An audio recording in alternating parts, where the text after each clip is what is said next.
The following is a presentation of the Championship Racing Network. Crossed Flags, a racing podcast.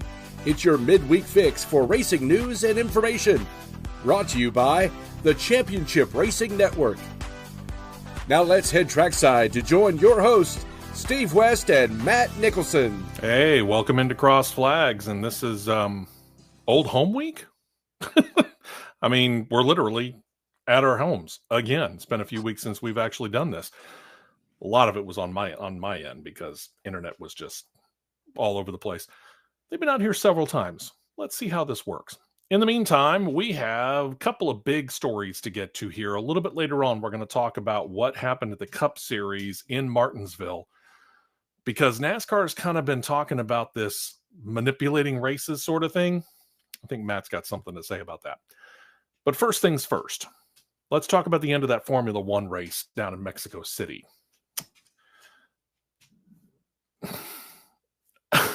Where do we begin? Don't know. Coming up on the big show on Saturday, we're going to talk about marshals running across the track. We'll leave that for then. Matt, let's talk about the end of the race. And ooh, boy. Yeah. Now, if you look at the top 10, and producer John is going to show you the final top 10 here in just a minute. There we go. And overall, I wouldn't call it a ridiculous stretch to say that this is kind of some of the things that we might have been able to expect. Say for maybe that guy that's sitting in position number 4. Look very closely at that guy sitting in position number 4 right there. Yes, indeed, that is a Haas F1 car. And it's the rookie, Ollie Behrman. It's not the veteran Esteban Ocon, who, by the way, does sit inside the top 10. So a nice double points day for Haas F1. But the question is, would he have actually stayed in that position had the race stayed green? And that's what we want to talk about. So we're going to keep this top 10 up here for you for a couple more minutes. And John, I think, is working on making it a little bit smaller so you can keep an eye on it. Lando Norris comes out of Mexico City. He's now your new championship points leader, because Oscar Piastri finishes behind the rookie Ollie Behrman. And that means that Lando Norris jumps him by 1 point. And oh, by the way, there's Max Verstappen sitting there in third place, as you can see. And because Max is in third, he closes the gap a little bit because you've got the two McLarens who are fighting it out. But positions 2 and 3, and then positions 4 and 5 were starting to be contested as the race came down to its final 2 and 3 laps. Max Verstappen was catching Charles Leclerc in the Ferrari, and Oscar Piastri was catching the Haas F1 of Ollie Behrman. And then we had a Williams car have a problem. It doesn't matter which Williams car, but it was Carlos Sainz, if I remember correctly. It was. Yep. Here's the thing. I can't find a picture. I can't find video. Not that we could air the video here. Of any way, shape, or form that where Carlos Williams' car came to rest was in any way going to interfere with the finish of the race. Can you? No, absolutely not, because I'm sitting here going, where's the car? Where's the car? Where's this? Where's this? Where's that? And there's nothing to be shown. And I wasn't watching on ESPN. I take that back. I was watching on ESPN. I was not listening. I listened to the first half of it on the car radio. And the commentators are different over the radio than they are on television, obviously. Well, I listened to the first half, so I don't know what it was that they said about it, but I do know what Sky Sports said about it as we saw it on ESPN. And they said at one point in time, while they didn't even release the safety car. The safety car was still behind pit wall. It was a virtual safety car. And that's the same thing, according to Formula One rules. A virtual safety car is the exact same thing as a safety car, period. It's like the pace car is out there on the track. So they all have to slow down. No passing, unless, of course, somebody has a mechanical problem and drops out of the way. Well, that's or the field can't bunch up. Well, that's also true. Yeah, you just have to Maintain pace. Yeah, you just have to maintain the pace you were at. And it was just weird because the virtual safety comes out and it is shown while the white flag lap is ongoing. Okay. For a half a lap. Yeah. And actually, I would say it this way. It was probably shown initially to the field about a half a lap before they took the white flag. And then they're taking the white flag under the virtual safety caution. And about halfway through that lap, they revoke the virtual safety caution and let them run for half a lap? What? That's not even a decent sprint to the finish. That's just, we'll go ahead and give you a chance to run at full speed so that we're not finishing technically under yellow. I don't even know where it would have mattered because as far as Lando Norris was ahead, he was in Panama, and the other ones were in Mexico City still fighting it out. Yeah. He was that far ahead of everybody. So why do you throw it for only a half a lap? You don't show where the car is or show the car off the track or show anything on the track to impede the event. But then, let's throw it for half a lap. What? Yeah, I don't get it. It would have been interesting because here's the thing. I mean, yes, Max Verstappen was closing in. You know this probably even better than I do. You're the guy behind the wheel by trade, but I've watched enough racing over the course of time to learn this. Catching a person is one thing. In other words, you are in the position of Max Verstappen, or I'll put you in the position of Oscar Piastri. I don't care which. Really doesn't matter in the end. But I'll put you in the position of the chaser. You're chasing after me. Catching me is one thing. Then you got to pass me, and that's something else entirely. And that's not as easy, is it? Not easy at all. It don't matter which level of motorsports you're at. It's not easy at all. So you gotta, as my mentor always told me, you gotta catch them sleeping. Mm-hmm. You got to catch them sleeping to execute a clean pass. Okay. And from what you saw out of Charles Leclerc or what you saw out of Ollie Behrman, do you honestly believe that it would have been easy for Max Verstappen to get around Leclerc or Piastri to get around Behrman? Verstappen, no. Piastri, yes. I think it would have been easier for Oscar Piastri to do it. It should have been. We'll say it that way. Should have been. But in the end, you still got to do it. And that's the trick. You got to find a way. Yeah, and that's the trick. And there's no guarantee that it would have happened. So I'm not sitting here trying to state that Formula One should give any position to anybody else. The results are the results. That's not going to change. Formula One's not going to change, and it doesn't matter how much Verstappen and or Piastri complain about it. And in the end, what it does mean is that Ollie Behrman has now matched the best finish ever by any Haas F1 car in their relatively short history of about a decade. Congratulations to them again. But it is curious because we have never gotten much of an explanation, but I will read this. After the race, FIA officials released a statement, and it said this, quote, on lap 70, Sainz spun, stopped in the runoff area outside turn 14. Car came to a halt in an exposed position. Again, we have no video on that. The car subsequently began smoking. Race control received notifications of fire, making it clear marshal intervention would be required for recovery. As is standard procedure, when marshals are deployed to recover a car, the race is neutralized. In this case, a virtual safety car triggered until the car was moved to a safe location behind the barriers and ended as soon as the car was in a protected position, and the race concluded under green flag conditions. So the car's on fire, but they still moved it? I'm not buying that. Neither am I. I'm not buying that because where they would have had to hook to the car to get it to come off of the track is under where the gearbox is, and most of the fires and everything that happen on those cars happen in that area. Mm-hmm. I'm not buying it. I really would like to see video of this, and I doubt we'll ever get the video of it, truth be told, but if Piastri and or Verstappen are complaining, and last I heard, Max Verstappen's actually pretty good with what happened. He said, hey, racing's racing. Piastri has been, I'll just say, strangely quiet. Yeah, very.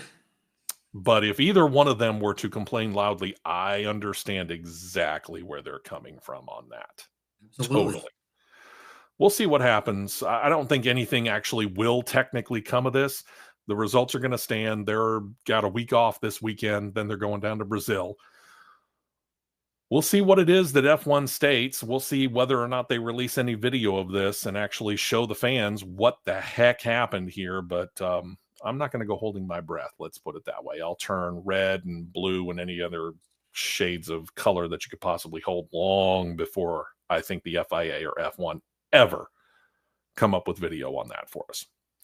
So with that said, and Matt's kind of on a schedule here, let's get to subject number 2. And we need to do this because, after all, we need to make sure that we cover NASCAR. It's a very important thing. If you remember last week's Crossed Flags episode, you might know what we're talking about there. Very important. It's very important that we cover NASCAR. We have to cover NASCAR because if we don't, God forbid, we might actually not be considered legitimate, according to some people. All right. Let's actually get serious about talking about it now, shall we? Let us show you the 4 drivers who are going to be vying this weekend in Phoenix for the Cup Series Championship for 2025. And you'll notice here that this is the top 8, the 4 on the right-hand side. Those were the ones that were eliminated after Martinsville. The 4 on the left-hand side, those are your championship contenders. There are guys who have experience in vying for a title, as 3 of the 4 actually have raced for a title before. William Byron's raced for a title before. Denny Hamlin's raced for a title before on multiple occasions. And Kyle Larson not only has raced for, but has claimed 1 championship. The novice, rookie, whatever you want to call him in this particular case, is Chase Briscoe. But here's the thing about Chase Briscoe. If I remember correctly, when you and I were doing our Championship 4 predictions and our predictions for the playoffs for all 3 series, you and I both predicted that Chase Briscoe would be exactly in the position that he's in right now. Yep. So this really does not come as a surprise to either Matt or myself.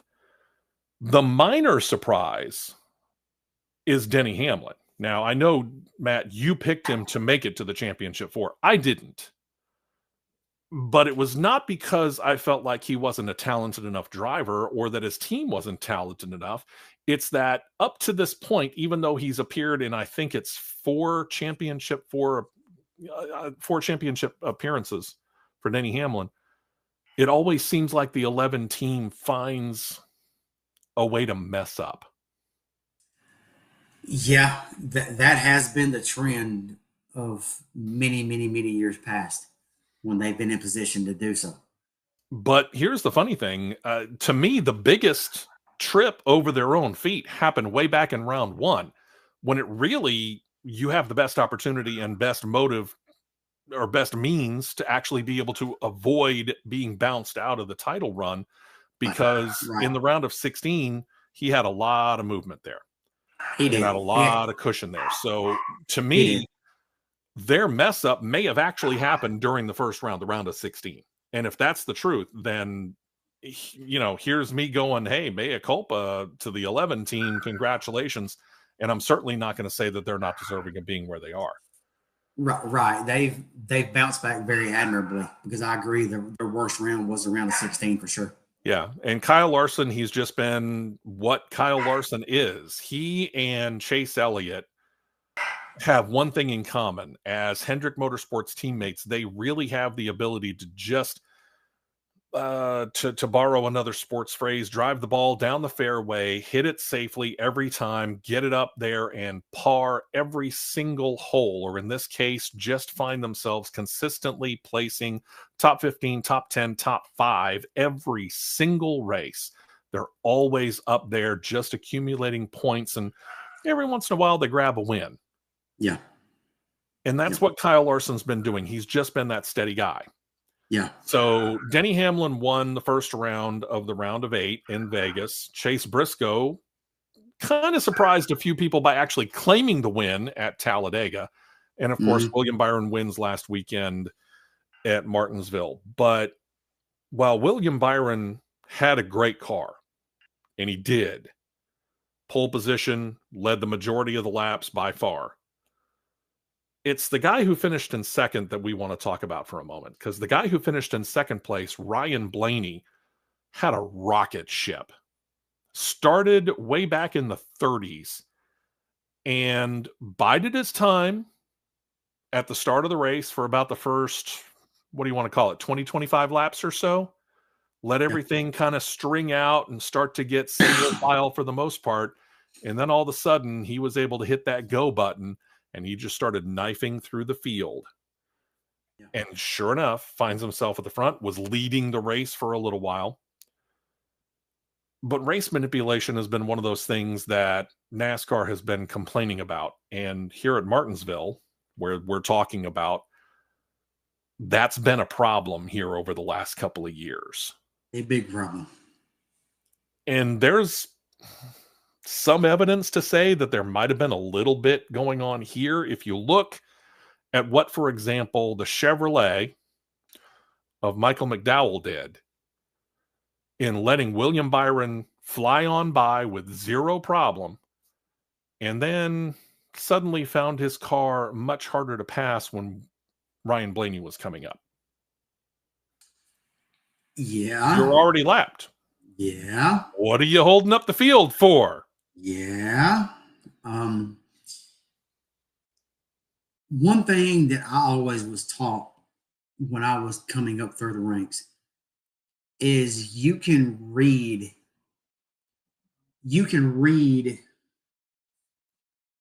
how are this? You can read how a car is moving on the racetrack versus by what the driver is doing with said car. Okay. If he's playing defense, if he's on offense, or however you want to look at it. Okay. When the 24 car got out front and the 5 car was in second, it is very hard for me to believe that Larson was not running blocker for him, because the only way that those two get in is if Byron wins. Larson is P2, no worse than P3. True. All right. I'm going to back up to Ryan Blaney here. You've got a car that can slice through the field and make passes with ease, that easy, but you can only qualify 31st. That is an interesting question. Did he mess up? I didn't watch qualifying. Did he mess up somewhere? The car slip up somewhere? I didn't see where he messed up. Okay. And you was qualifying in the time of day that you were running said race. Okay. Should have been pretty much the same car. I find it hard to believe that some of this was not staged up. I find it hard to believe. Okay. Stage up to accomplish what? Drama. Manufactured drama. Okay. Playoff implications. Whatever. Sure. Okay. You've only got a handful. I'm gonna word it as a handful. Out of the 37 that started the race, you've only got a handful of cars that can pass cleanly. True. 24, 12, 5, and 20. Would you count the 22 among them? Because he was kind of up there for a little while. 22, yeah. You could put him in the handful. Okay. 5 cars. Okay. What 5 cars are in the thick of everything? Those 5 that I named off. And John, let's put that top 4 up again here real quick on the screen. But nobody else could pass good. Well, and let me bring up another point here. Looking at this top 4. So Larson and Byron are rolling on 22, 20, 12. They're all doing very well, right? Remind me what happened to the 19 and the 11? Boom. Engine problems. They had a cushion. They were safe. So Joe Gibbs sits there and says it's a bad batch of parts They come through, and we guarantee that it will not happen again at Phoenix. I mean, personal foul on the offense. Is it possible that they got a bad batch of parts? Yes, it's certainly possible they got a bad batch of parts. I do find it interesting that it was only affecting the 19 and the 11 car. They were experimenting something for Phoenix. Had to be. You cannot tell me they weren't. Had to be. You can't tell me they weren't. No, I agree wholeheartedly with you. They were trying something in that gray area to see, can we get this or is it going to work? No, we're gonna grenade a $200,000 engine just to see if it's going to work or not. But TRD is willing to take that chance so that they can put somebody in victory lane, either Hamlin or Briscoe, and claim the title this year. They're willing to take that for that title. I can guarantee you that. Sure. Absolutely. Because here's the thing about the three teams. I'll go ahead and include Team Penske in this because we know Roush Yates engines are just ridiculously reliable. Hendrick Motorsports engines are notably reliable. And when was the last time we heard of a TRD engine blowing up? I can't remember when a TRD engine blew up. The last TRD engine I remember letting go, I think it was Darlington 2 years ago when Ty Gibbs, when it blew a head gasket blew in the spring race, and there was a shot of it with the noted chocolate milk with oil and water and antifreeze coming out the headers. Yeah. That blown head gasket. So think about this for a minute. It's not just the 19. It's not just the 11. It's another car that actually had no bones in the fight. The 2311 number 35 car driven by Riley Earps also had an engine go. So again, you got three cars who really have nothing to fight for. The 19 and the 11 are already locked in, and Riley Earps is so far out of the playoffs he can't see it with a telescope. But they're able to put engines under the hoods of those three cars that might just give them something that they can learn for Phoenix this coming weekend, right? Yeah. So all three of them have a major problem. And we're not the only ones questioning this. I'm hearing some pretty noted people that are going, seems a little bit on the funny side there. And they're saying the exact same thing that you are. TRD's trying something and seeing if it worked. And apparently it didn't. Because if you can run a said engine component, whatever that component may be, and it can get you an extra 100, 200 RPMs, 300, maybe, and you're within the boundaries of the rules, you doggone right, I'm gonna try it. Sure. You're doggone right. But when Joe Gibbs immediately is sitting there and saying, well, we are sure that it will not happen in Phoenix because of a bad batch of parts. In the words of Steve Harvey, survey says, you're sitting there saying you're trying something. Yeah. Just admit it. I mean, here's the thing. Hendrick Motorsports, being in their position, would have done the exact same thing. Team Penske, if they were in that same position, would have done the exact same thing. We both know it.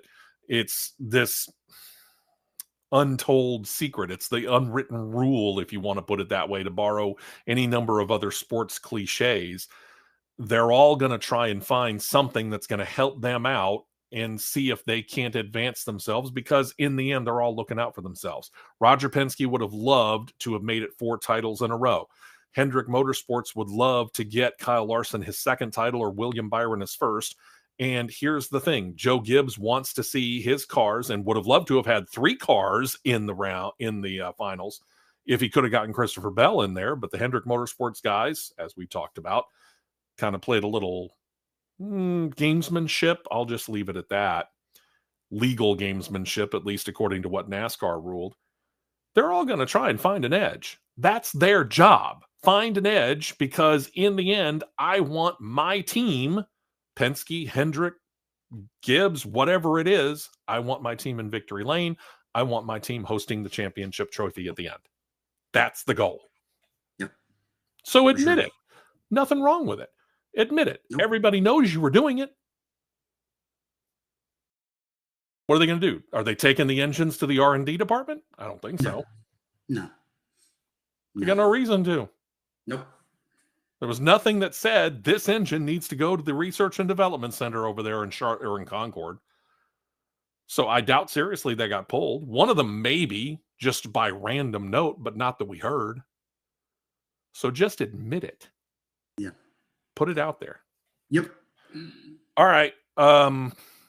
We're going to be doing the big show Saturday morning, which means we'll be doing it the day after the Truck Series race. I'm just going to ask the question here real quick. Who do you think's hosting the Truck Series trophy at the end of it, as if you and I aren't both going to say the same name? Considering that there's been choke jobs pulled before when the spotlight's on him, I'm going for an upset winner. I'm going Caden Honeycutt. Interesting. Don't get me wrong. I would love to see him do that. We talked about it last Saturday on the big show. It makes a great story. Guy who got released from his team midway through the season latches on with the team whose driver got seriously injured in some extracurricular outside of the Craftsman Truck Series racing, and they're fighting for an owner's title as well. I'd love to see it. I think it would be a great, great story to have Caden Honeycutt winning that Hallmark Friesen truck. But what I'm seeing out of Corey Heim, I'm not seeing him fold. We'll see. Yep. But I'm going to go Heim. Saturday, Xfinity Series race. What are you thinking? Honestly, I think it's going to be the 88s to lose. I can agree with that, but I will state this. Do not be surprised if Justin Allgaier walks away with championship. Oh, you can't turn an eye to Justin Allgaier. No, you can't. I would not be surprised. To me, it's between the 88 and the 7 car. I think it's one of those two. Yep. You picked Denny Hamlin to win the title in the Cup Series. Are you sticking with that, knowing the 4 that we have? I'm sticking with it. Okay.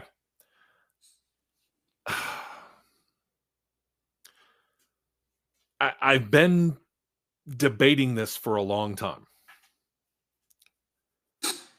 And there's a part of me that would love to go Chase Briscoe, because that's my guy. You look behind me right here, you see a number of 14 cars. Who was the last driver of the 14 car? It was Chase Briscoe. He's become kind of my guy. I would love to see him win it.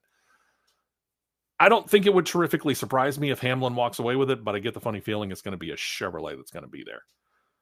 And I'm going to go Kyle Larson. Against almost my better judgment, because I think William Byron has the more level head. Kyle Larson can get in his head and actually overdrive the car depending on the conditions. Yeah. But I'm going to go Kyle Larson over William Byron by that much. So there's our predictions. There you go. There you have it. All right, Matt, you've got some coaching stuff to do because your season finale is this weekend, if I remember correctly. Yeah, the regular season finale. Okay. We got a bonus week that we learned about yesterday. Oh, nice. Okay. And what's the story? How much of the show will you be in person, or if you are you going to be? I will be there for first 2 segments Saturday, and then drive time to said location for the remaining part. Okay. So you'll be in person for the first 2 segments, and that's by phone for as much as you can. Yeah. Okay. And I'll do my level best to make sure all the connections are proper, Producer John. So be prepared for that. Saturday morning, 9 a.m. Eastern, 8 a.m. Central Time. Join us for the big show right here on CRN Live on YouTube. Don't forget to subscribe down below. Of course, we're also on, don't forget, talk995.com, realtalk995.com on YouTube. You can subscribe there and get it. JocksFMTV.com. Go ahead and get it there if you choose to. Or if you're just looking for the audio side, you can get it on Spotify now. Thank you to Producer John for all that. And to Producer Molly for making sure that we get everything taken care of on all the different platforms. Matt, we'll talk to you, and I'll see you on Saturday, and we will see you on Saturday as well. Thank you very much for checking out this edition of Cross Flags.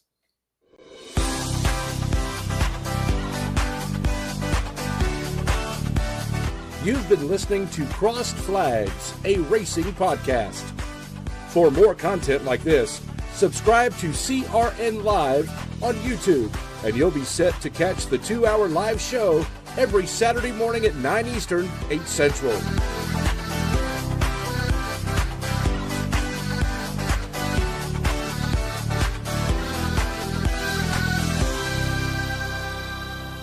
This has been a presentation of the Championship Racing Network.